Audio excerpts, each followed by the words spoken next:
అందరికీ నమస్కారం. భారత్ మాతాకి జై.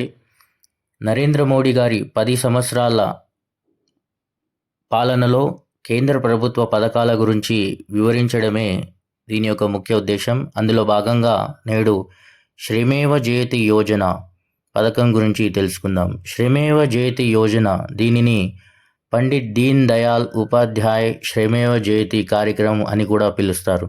దీనిని 2014 అక్టోబర్ 16వ తేదీన ప్రధాని నరేంద్ర మోడీ గారు ప్రారంభించారు. దీని యొక్క ముఖ్య ఉద్దేశం పరిశ్రమల అభివృద్ధి చొరవగా ఈ పథకాన్ని ప్రారంభించారు. పరిశ్రమల అభివృద్ధికి చొరవగా ఈ పథకాన్ని ప్రారంభించారు. పారిశ్రామిక అభివృద్ధికి అనుకూలమైన వాతావరణాన్ని సృష్టించడం మరియు సులభంగా వ్యాపారం చేయడం మరియు కార్మికులకు నైపుణ్య శిక్షణను అందించడానికి ప్రభుత్వ మద్దతును విస్తరించడం ఈ పథకం యొక్క ఉద్దేశం.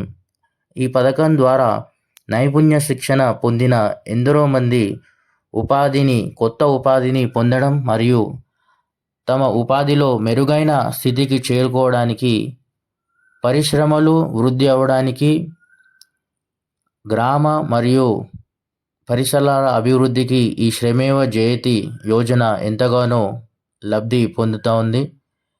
దీని ద్వారా నైపుణ్య శిక్షణ పొందిన వారు ఉన్నత స్థాయికి ఎదగడానికి, పరిశ్రమలు అభివృద్ధి చెందుతూ ఉపాధిని కూడా కల్పించే స్థితికి ఎంతోమంది ఉపాధి దీనిలో లభించింది. కాబట్టి ఈ శ్రమేవ జయతి యోజన అనేది ఇప్పటి వరకు 10 సంవత్సరాల్లో భారతదేశం యొక్క